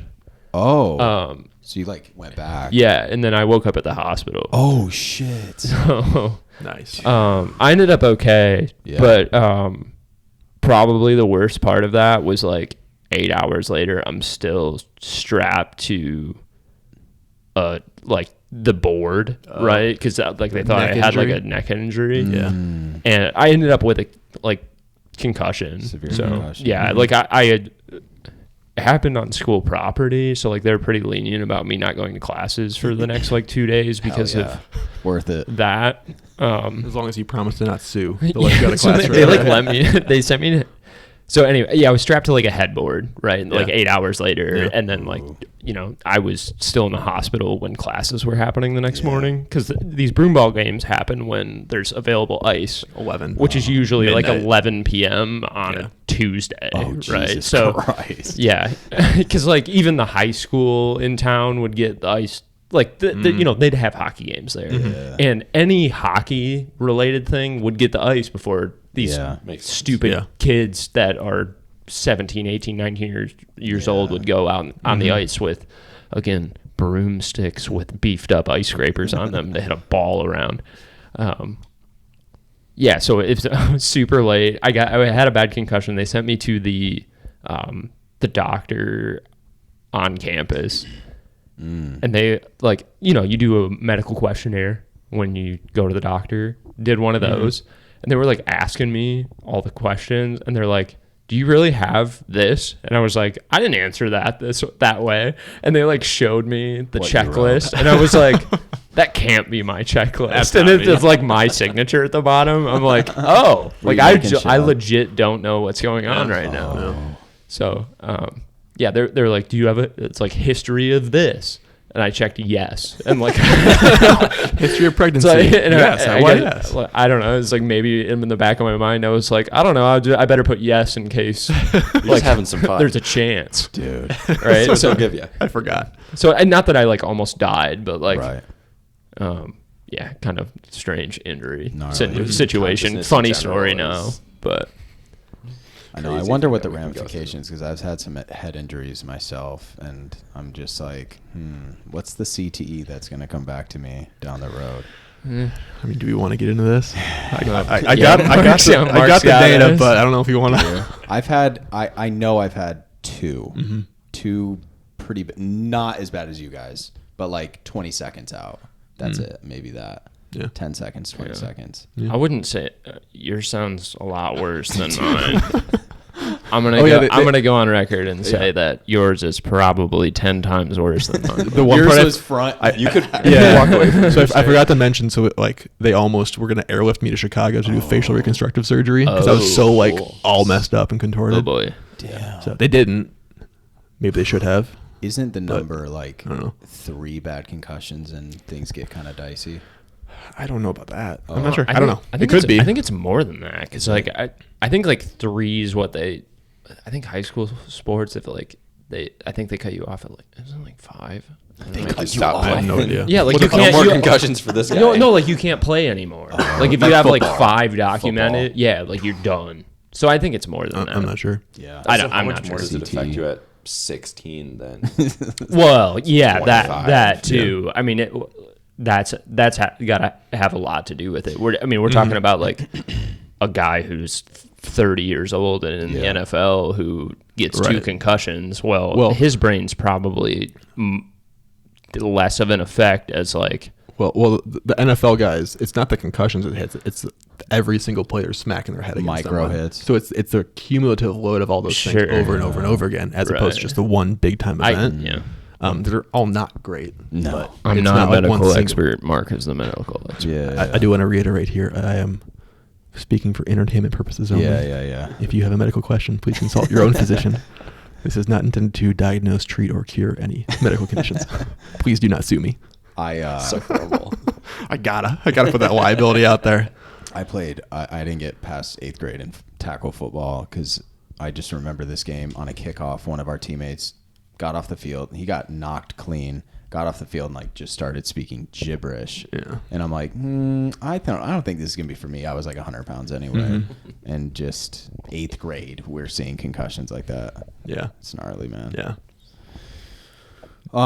Shoot, Should we maybe let's ask Noah like some pop off questions because I feel like he's not had much. I'm gonna get some water. You got one in your head? What we got? I want to know about the worst date question. Oh yeah, he avoided it. He already kind of answered that. I think kind of, but not really. What's dating look like right now for you? Noah and Mark are right. What is the dating like? like? The single guys, single-ish, right? Maybe not.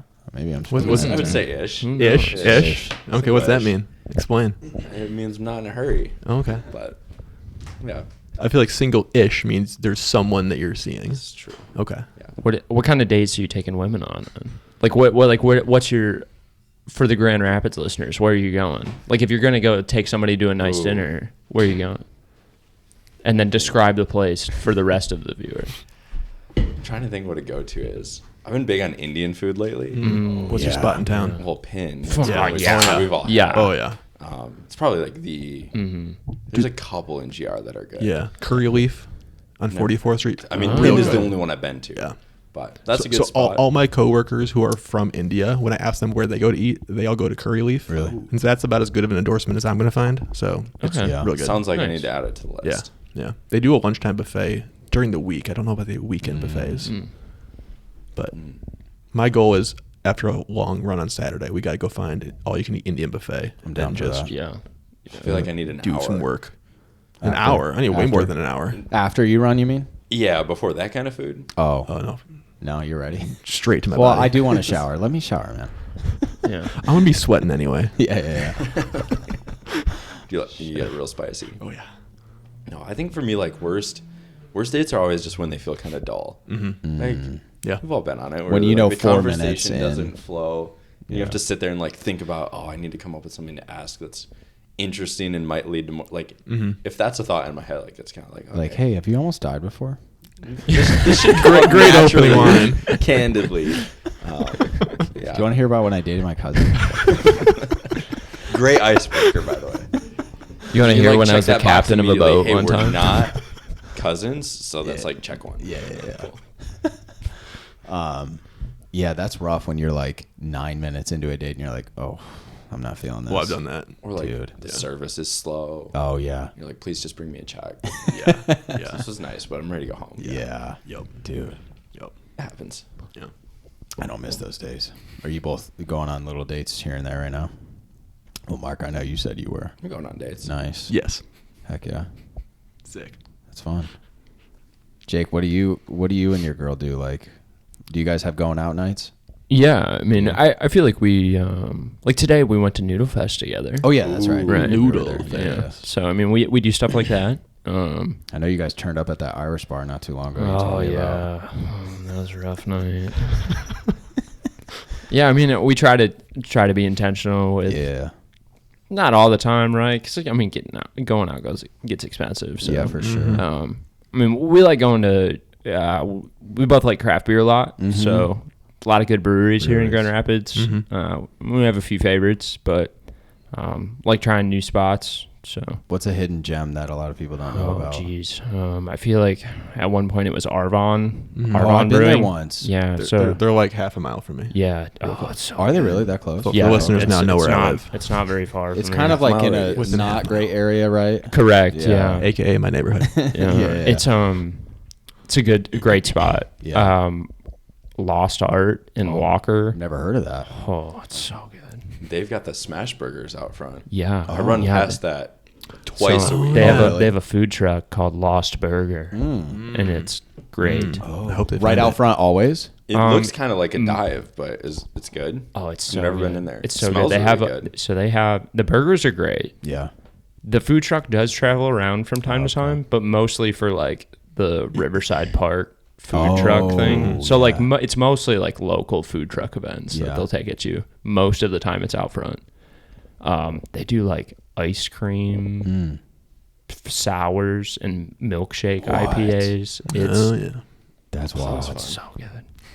This is going to become a very localized conversation at this point. Yeah, that's okay. We're I mean, for those drinks, they make just as good as anything else that I've ever had. Yeah. Well, I was going to mention, because that Riverside thing, I didn't realize at that park every Friday. Right? Every Friday in the summer, dude, it is chaos. So and I went once last year. I'm like, what is come park happening at my house on Fridays? Park at my house. Oh boy, we're gonna get real localized here again. Yeah, what street do you live on? Up. No. What's your address? I'm not very far from there. What's your mom's maiden name? No. Childhood pet. Jezebel. These are all of my security questions. Have you been to that event? The trucks? Yeah. It's a lot of fun, dude. Best part about that is I don't have to find parking. Yeah, that's nice. The trucks are good. We get to bring the dog, so dog-friendly situation. They do sell drinks there, too, for the alcohol drinkers at the table. But BYOB it, really. But, we bring coffee cups. Yeah. Nice. With coffee. Great with coffee, food. of course. Yeah. Yeah, or tea. Some of those lines are crazy, those barbecue lines. Yeah, so you gotta either be there early or you run the risk you go late and then hope that people have stuff left over, because the lines have probably died right down. But it's about like Paul, you were at Noodle Fest today. The line, I mean, we're talking 2,000 people there. Yeah. For 15 lines. Vendors, yeah. It was gnarly. Wild. Freezing. So probably 50 people on a line. It gets like that out there. It's a full-on food truck festival every Friday. Yep. Yeah. We'll have to do a team event there. Yeah, it'll be for sure. We can do a run and then Riverside. Friday run, Riverside Loop. What do we have? About an hour and a half. Nice. Hour 40. You're in such a rush to cut us out. Well, dude, I got to get to bed. No, you're fine. Oh, yeah, you're fine. I have to be up at like 5. That's fine. Yeah. Noah's got a race tomorrow, too. Tell us what you're doing. We got that relay marathon. The relay marathon. Yeah. So, how fast are you going to run it? 4-mile segments. I have no idea. He said 8-minute pace earlier. Oh, you can go faster than that. You got to win it. You got to win it. We'll see how legs 1 and 2 do. Yeah. It gets to me, and if we're like... But you guys did a long run today, didn't you? Yeah. How long did you run this morning? 20. Yeah. So you're real fresh for tomorrow. Yeah. Right. It was. I'm calling it my shakeout run. There you go. Shakeout 20 to go run 4. That's a pretty good pace today, too. So I think it'll be fun, though. It'll be straight and on a nice bike path through the woods. I was running there today for my run. So we'll get after it. If Justin DeSluver's listening to this, I'm opening up Instagram and he's doing an Oreo review on the first page, so I'm definitely gonna have to check that out. Oh yeah, Justin DeSluver. Shout out Justin, former guest. So you're doing a 4-mile leg right in the middle of it, right? 4-mile legs. Oh. So I think we're doing 6 legs. Mm-hmm. Does the math check out on that? Yeah, about. All right. Right. Yeah. It's more like 4.3, I think. Yeah. Nice. But I've got leg number 3. Okay. You gotta kill it. Society's gonna win it.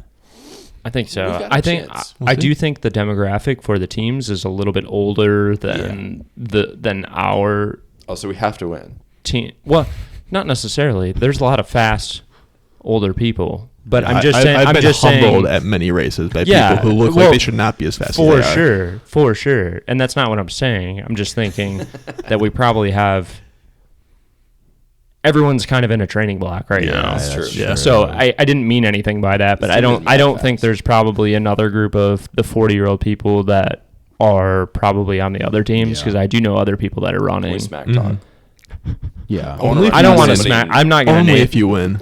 But I'm just saying, these dudes first are by a mile. These people are these dudes and ladies and whoever are not in a training block, and I think everyone else on the squad that's running tomorrow is. So gang. I think we're gonna have fun. It's a good excuse to go run and good team building exercise. Always important. Nice flat course. Cap off some Sunday miles. We're gonna have to do more of these man casts once I get kicked out every other week. Like I said, at Mark's place. You're always welcome. To be here. Always welcome. Imagine if it was like 6 people on here. Well, you can get recorders, right, that have like 6, maybe 8 hookups. I'm not sure. Well, you could get splitters, and then you just have to. Can you on those? Yeah, you just have to be really intentional about not speaking over each other. Like the levels on it. Because there'd be no way for you to dim one instead of the other one. So you got to find who you're volume buddy is. Oh, you got to be volume locked and your in. chemistry buddy. Yeah. Never make noise when the other's talking. Oh, geez, that's rough. Okay. So I do have some recording equipment. I can do up to 4, but I only have 2 mics. Of these recorders can we daisy chain together? Right. How bad will it sound by the time it gets into Paul's computer? Bad. Yeah. God, on my 10 millibytes per second upload speed. But this was fun. Thanks, guys. Well, thank you for opening up. Noah didn't get much, but we'll get you on for a full. We'll be back for the next Mancast. Yeah. I got to come in a little more prepared. I was flying by. We were not prepared. Today. It's just kind of. Oh yeah, you were at that gold game, right? Was that dope? It was kind of sick. Yeah. There was like I saw there was smoke. 7,000 people there. Like fog in the stadium. It was foggy. They were down like 30 points by halftime. It's not great. And they lost by 4. Not bad. Wow. So it was a fourth quarter, they kept coming back and hitting threes. Michigan basketball, man. Everyone loves it. Every time. The Pistons killing it this year. Wow. Killing what? Who's the golden? Their reputation. Who's the golden affiliate for? The Denver Nuggets. Oh. Who won the championship. Oh, that makes a lot of sense. The logo is like similar. Okay. I always think that's funny, like that the affiliate team is so far from right. Yeah. Because we had the Pistons team, and then they moved over to Detroit. When it was the Drive, it was the Pistons. They moved. Some of that, like the MLB teams and like their minor league affiliates don't make sense either. Like regional, at least. Yeah. Like hockey's mostly regional, I think. I found it was a really nice balance between like college basketball is a little bit chaotic.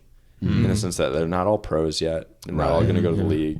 Well, now that NIL's out there, we've solved that problem. And then NBA is very, I find it boring. And just like individual players doing individual things. And this was a nice blend in between where they're pro athletes. Talented, they're all really great at basketball. They're also fighting for a spot. Play very team-based because they want to look good. Yeah. And I don't know. When the game's close, it was good. When it's not as close, you can tell people are trying to make highlights. Yeah. And then that's why like a 10-point deficit becomes 20, becomes 30 real fast. Yeah. So I had fun. The tickets were free. Oh, there you go. So can't knock that. Better quality players was something to prove. Yeah. Right. Exactly. Okay. That's awesome. Yeah. All right, guys. Thank you. We'll sign off here. First podcast over. We'll see you next time. See ya. See ya. Hit the stop, record. What do I hit? Oh yeah.